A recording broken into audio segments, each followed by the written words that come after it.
Hi. It would be wrong to think that any particular piece of music is either counterpoint or not, because lots of pieces would be some kind of combination. In other words, you might have some quite chordal corners in the piece that are distinctly homophonic. You might then have other parts of the piece that are more contrapuntal, whether they're strictly contrapuntal or just a hint of imitation here and there before they go back to something else. So I wanted to look at an example that I've constructed for this occasion that demonstrates how that might kind of play out in practice. So here's another piece in 3 parts, sort of sticking with the idea of a bit of something in 3 parts. But hopefully you can see pretty quickly what's going on here. If you look at the first 3 bars, it's all looking pretty chordal, isn't it? There's no hint of imitation there. It's kind of chord, chord, chord, chord, chord, chord. We've got the 2 upper parts running in thirds some of the time. We've got the 2 lower parts running with the same rhythm some of the time. Really, there's a sort of sense of melody at the top with a little bit of engagement in the second part, running in thirds with that melody, and the left hand really providing a bass line. So the first handful of bars sounding like this.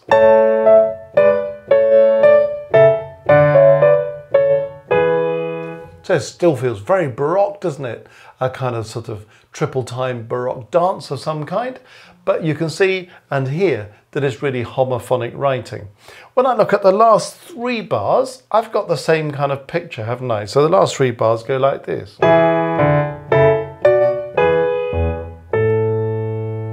So sort of vaguely melodic at the top, definitely a bass at the bottom, and a little bit of rhythmic interest, sort of jolting the rhythm into that cadence with the 1, 2, 3, 1. So there are all sorts of other Baroque characteristics that are going on here that are not really central to the discussion of this course, but it's just to show you that we could have a piece that, this is a pretty short piece, but this could be a sort of, small movement, if you like, where we've started homophonically, we've ended homophonically, but in the middle, we've managed to build in a bit of counterpoint.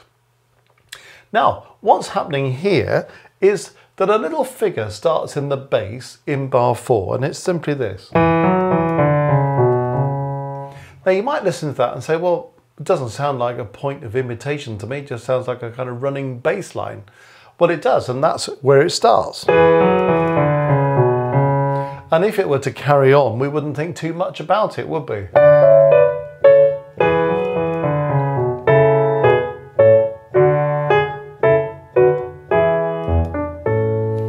It would just be a running bass line. But see what we've done with this. Even though it doesn't have a huge amount of melodic identity in a way that some of the points we've looked at so far have got much more melodic identity, even though it hasn't got a lot of rhythmic variation because actually it's just a load of quavers, it still becomes a point of imitation. See what I've done here. If I just flag this up on the board, we've got this idea in the bass that then imitates in the part above it, and then imitates in the top part. So it definitely becomes a point of imitation which runs across the 3 parts of the texture. Noticing, of course, that in this case it starts in the bass and works up the texture. So this point of imitation then comes up in the middle part. Now notice this time, apart from starting in the lower part and moving up, which is the opposite of what we did in the last video, I've also transposed it. So it starts on E in the bass. It starts a 4th higher on A in the alto. And then notice when it comes in the soprano part, as it were, it starts on D. So we've kind of transposed it again. So hear how that imitation is very obviously there. You can hear the imitation between the 3 parts, but this time we're not imitating at the same pitch.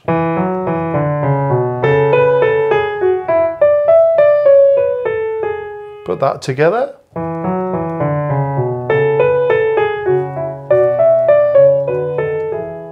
So you see how I've got the other parts then welding in around it. But that's definitely a point of imitation.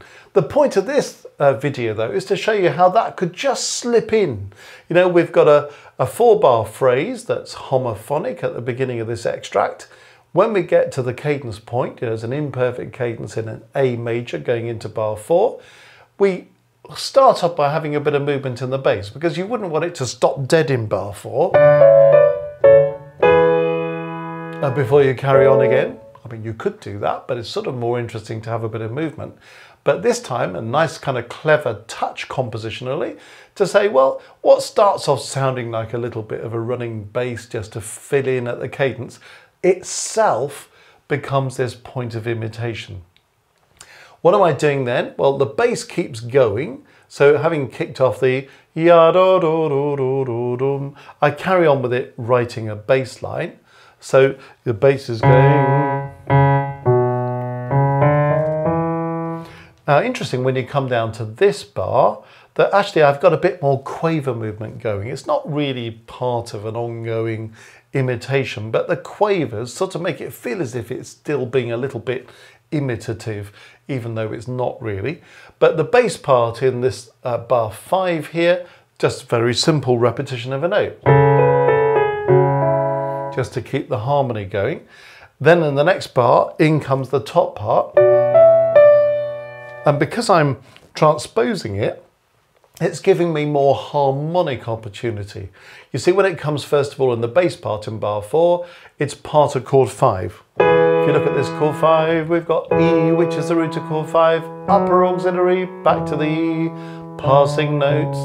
But the transposition enables us to see this as chord 1B. The transposition enables us to see this as chord 2. Going on to chord 2B, and then slipping in a D sharp in the bass onto the E major chord. So there's just a hint of a secondary dominant into E major, but the E major chord is chord 5 in the original A major. So again, you've got to still think harmonically and inventively about other things.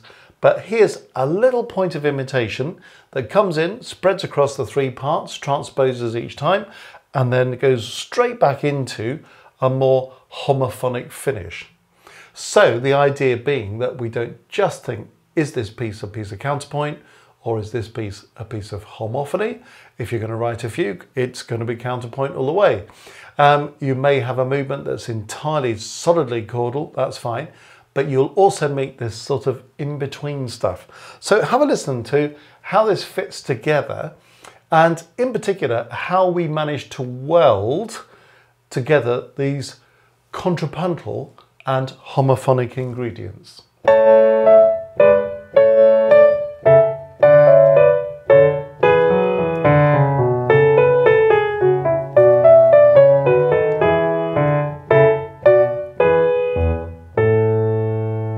And you hear that works really well, doesn't it? We're not suddenly thinking, oh, we've been jolted from one thing to another, but that is of course something you have to be careful about when you're writing in this way.